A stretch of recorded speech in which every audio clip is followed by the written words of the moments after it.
Yes. Okay. All right. So we're going to start the interview now. Is that okay? Yes. Perfect. So in 5, 4, 3, 2, 1. Good evening, ladies and gentlemen, and welcome to the Stephanie Stevens Show. Today on the show, we have the incredible, the amazing Mr. Continental 2023. We are very excited to have him on the show today. He's going to share his story and his journey with us to Continental. Oh, just the sound of that is amazing. It makes me even excited. Now, today on the show, we're going to talk about a lot of different things from Mr. Continental's point of view. So I want to say welcome to the show, Syvon Sinatra Sanchez, Mr. Continental 2023. Thank you. Thank you. Thank you for having me. I'm so honored to be here. Oh, thank you. Thank you for doing this. I know that you have a busy schedule, like a lot of people, but with the times, things are changing now with the pandemic. And now we're seeing a real shift in people talking. People are actually talking to each other and actually listening. Absolutely. I agree. And some of the things that we thought were institutional were really a bunch of lies or a bunch of propaganda. And today we're going to bring some of that up in the show, and hopefully you can explain that to us from your point of view. Oh, now, I want to start off saying, where do you hail from? I am originally from Detroit, Michigan, but I currently reside in Atlanta, Georgia. Oh, do you know April Summers? April Summers. I don't think I know April Summers, and I may by face, but well, she's from Detroit. She's a big time queen. She used to always be a Continental. Now she's one of my inspirations. And we used to always go to Continental together. And I miss her. She's going through some things now, but she's a great friend. And I thought maybe you might have heard her because she performs all over Detroit. But today on the show, we're going to talk about you and your journey to Mr. Continental. Okay. Now, have you entered Mr. Continental before? Yes, this was actually my 5th attempt at the crown. Oh. And my eyes are watering and I don't know why, but we'll work through it. But yes, this was my 5th time. It was something that I definitely wanted. And I would, the first 2 times I placed 6th and I stepped away, did some studying, some reflection, came back another 2 times and placed first alternate. Mm-hmm. Took another bit of time away to gain some more insight on what it was going to take. And then I came back full force, and here we are. Okay. Now, what was the weakness that you saw that you had? What was the one weakness that you had that you saw that kept you from winning the pageant the last few times? Good question. So it was me seeing myself in my fullness that kept me away from obtaining it those other times. I was there physically, but I wasn't present anywhere else. And that was delaying my time, not to take that away from anyone else because it was their time. But for me, I had not fully set in myself in my greatness and then present that on stage. It's something that I had to learn over time. And everyone would say it. I wish I could see what I wish you could see what I see, or we wish you could see what we see. And I just wasn't seeing it. And then I finally stood in front of that mirror and said, hey, I see it now. Put it forward. Well, sometimes our ego or coming from different communities, they've hyped you up so much to say this and that, and they haven't really experienced the pageantry in its full over years, because sometimes it takes a few years to learn Continental and understand how the system works and what they're looking for. Agreed. Now, and a lot of people in these small towns, such as Detroit, it's a big city, but yet it's a small community. And they might not understand the system the way you would understand it after being there 5 or 6 times. Yes. So now with that being said, let's talk about something. I want to talk about this rumor here first. Last year, I interviewed Travis. Okay. Travis, Mr. Continental. Mm-hmm. Now, there was a rumor that he was straight. Did you hear that? I did hear of the rumor, yes. Okay. Now, when you heard this, what were your thoughts about this? My thoughts about it were, one, it was none of my business what his sexual preference was. When it comes to competing, we all have talent. We are all competitors. Talent is talent. We're going to put it on the stage. There was, to be quite honest, there was no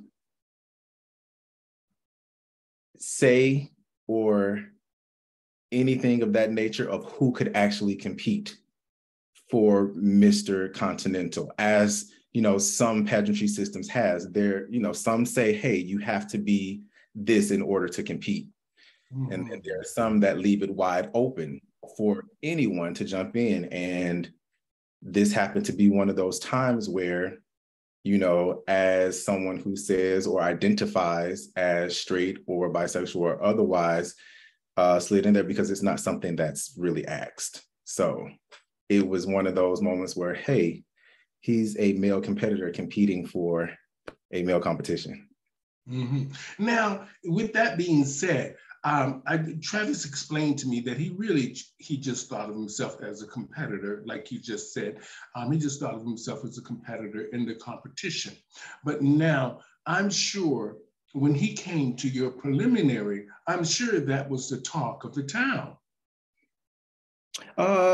No, not really. I think that when he came to the preliminary, it was more so, you know, as with any Mr. Continentals or any title holders, what is this title holder going to do or what they're going to present? You know, I think that for a while that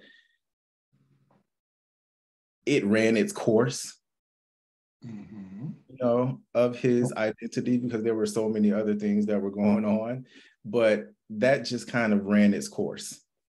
Okay, now I want to talk about one. We'll leave it there for now. We'll pick up down the road. Let's talk about another controversy. Something that we just happened to hear here. Okay. I thought we'd ask you about it. Okay. Now, what happened this year for the opening performance of Mr. Continental? His opening that addressed all the things that happened through the year for him or came across to him. Hey, when people do their opening, I feel that it's their way to speak to their reign. And as we all know, as you said earlier, that there was this rumor surrounding his sexuality or his sexual identity. And he finally had his moment to speak to it. Now, personally, it is something that I would not have done or I would not have touched. That would have been more of a conversation piece. Because honestly, I felt as though, as creative as it was and as visually amazing as it was, there was a lot of content that not only was, I'll say, a slight to the system, but also to the supporters and patrons, because you have to be mindful that, you know, at one point in time, these individuals were supportive of you, and you are always going to have those who are against you or who don't agree with you, but that doesn't, you know, that doesn't go across the full spectrum of people. And I felt like it was just, you know, a slap in the face to some, but I also feel that it was his way of expressing how he felt from his reign. Okay, great. Let's talk about you now. Let's talk about you, Syvon Sinatra Sanchez. Now, where did you get Sinatra from? So I am a huge fan of the Rat Pack and Dean Martin and Frank Sinatra are two of my favorite, and Sammy Davis, of course, are three of my favorites. And so I just love his voice. I loved his charm. I loved his wit. I love his charisma. And it was just one of those things. I was like, hey, how do I take my name and associate it with music, but a name that others would also know, and it would just have a ring to it. You know, my whole name is built like that. Syvon Sanchez. I wanted it to have the same initials as my grandmother, who is Stasha Sanchez. And so that's how I started with the S and ended with the Sanchez name. And then the Sinatra was my little ting, or my little kick to the name. Okay. Now that you have this great name, now what is the difference in pageantry, whether it's small or big, in Detroit to Atlanta? What is the difference? That's a good question, because I never competed in Detroit. I didn't start my pageantry career until I moved to Atlanta. Black America was actually the first pageant that I ever experienced. And so my career is based off of my experience from Atlanta and beyond. So now let's talk about your life, a little bit about your life. You're from Detroit, Michigan, and do you work? I do work. I currently work as an elite supervisor for a company that is called Health Equity. We work in health benefits and spending, and the elite department works with 20 plus of our Fortune 500 companies that we administer services to. Okay, now we know Atlanta is the home, the CDC, and HIV prevention has come a long way, and many other diseases and cancers and stuff like that. And it's made a great difference in our community. Now, where do you see yourself with the activism for HIV within the Black community? Because it has decimated a lot of the Black communities around the world. And so what do you plan on doing to bring more attention to that cause, since you're in the city with, I would think, would have the biggest resources because of the CDC? Yes, well, my advocacy started a while ago. So my advocacy started in 2009, actually, when I came out as an out artist, during one of my first performances, I expressed my status at that time to let the people know that I wanted to be a voice for those who were not able to speak for themselves, who were afraid to go and get tested, for those who felt as though they were alone. And so that's something that I have kept with me and I've been doing. I was a refounding chair in New York when I lived there for Campaign to End AIDS, which is a grassroots organization that does advocacy and activism for HIV and AIDS. I was also a part of many campaigns, especially with GMAD, which is Gay Men of African Descent, which is also in New York.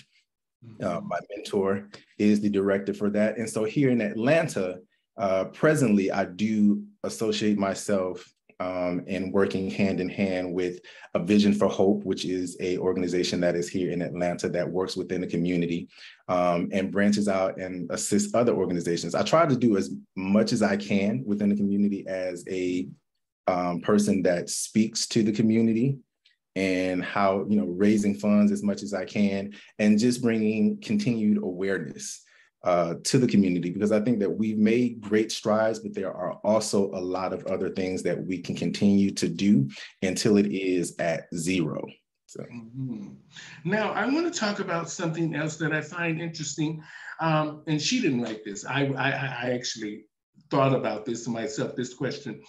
Okay. Now, with the divide of with all the pageants that go on in Atlanta, Mr. Black America, Mr. Black Universe, and Mr. Black America, and so on, and now Mr. Continental, and then all of the prelims, how do you choose which system to enter?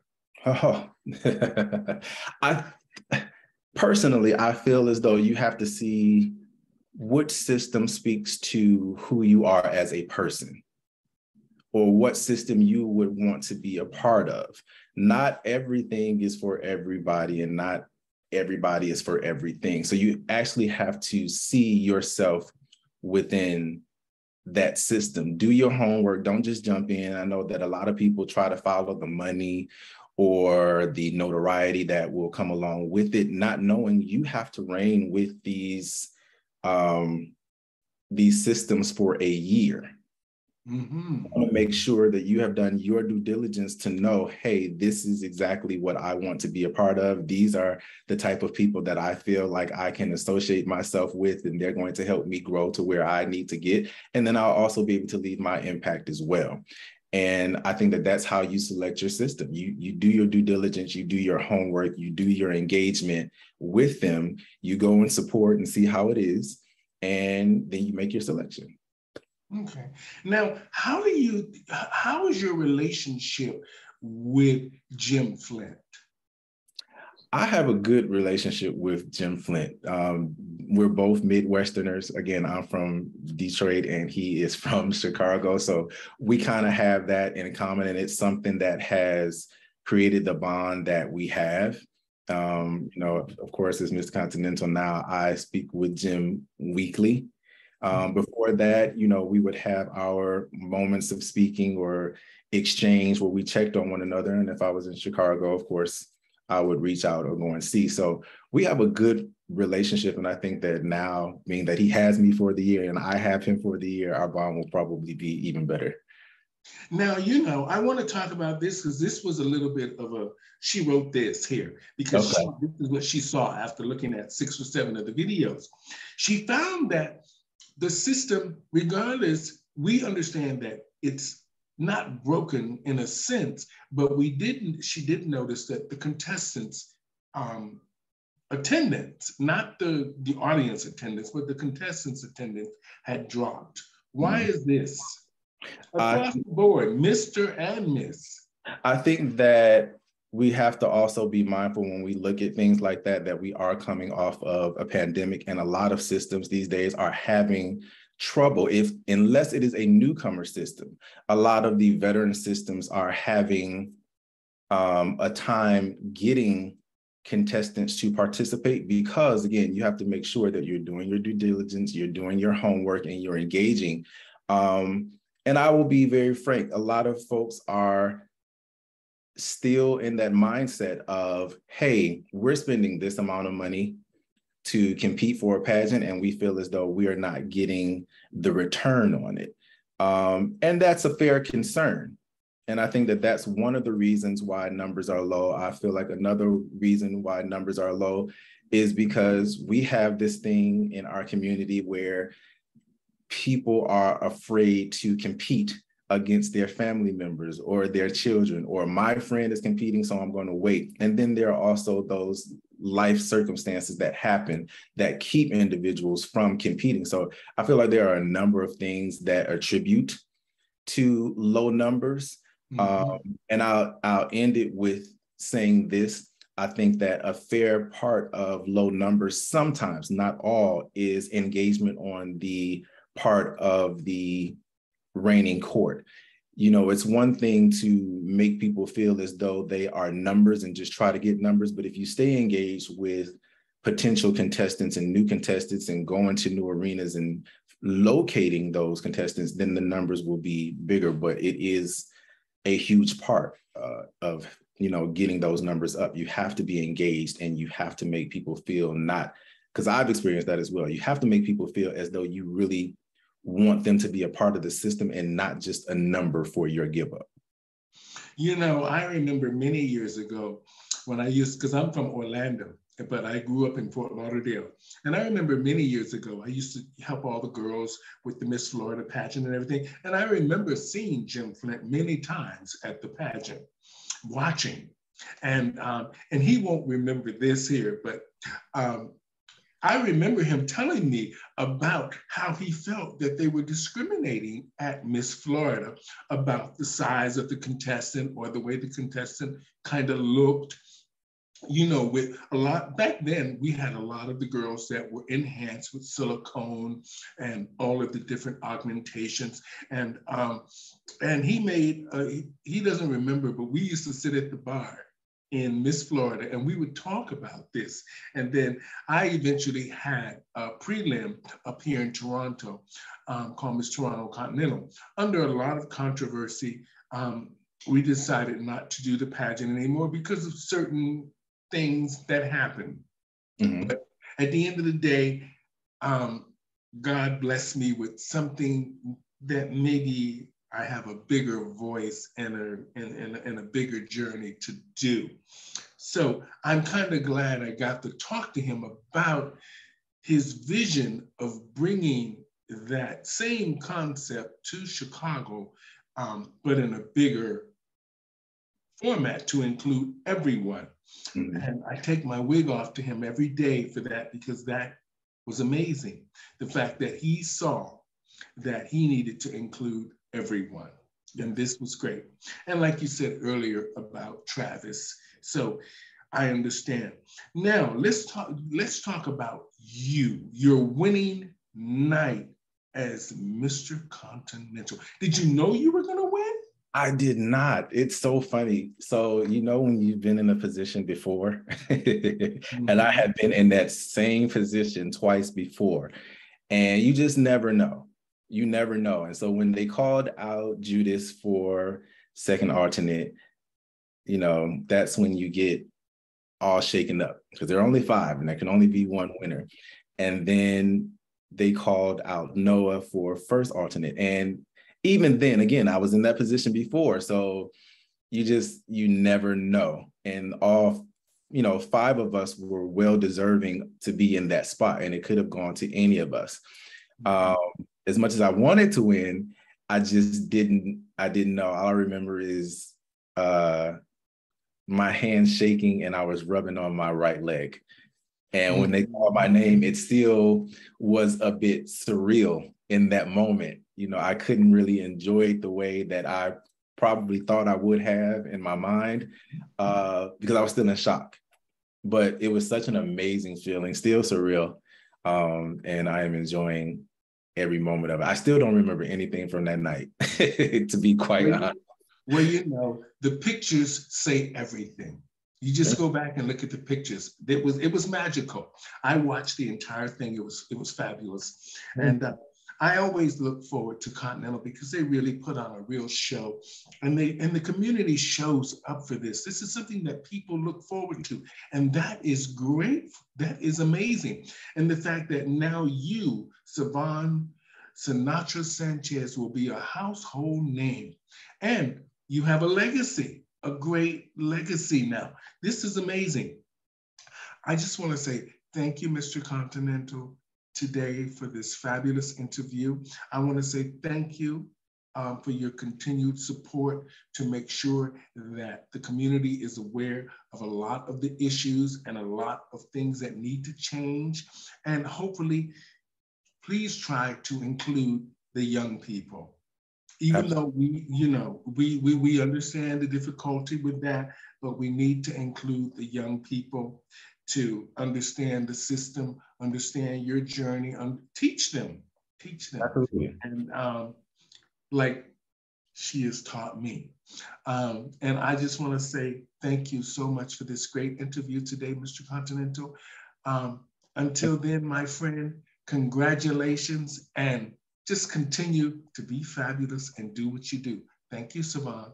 Thank you so much for having me. I truly appreciate it. Have a great day. Have a great one. Take care. He's fabulous. Oh, we didn't go off yet? Okay, hold on.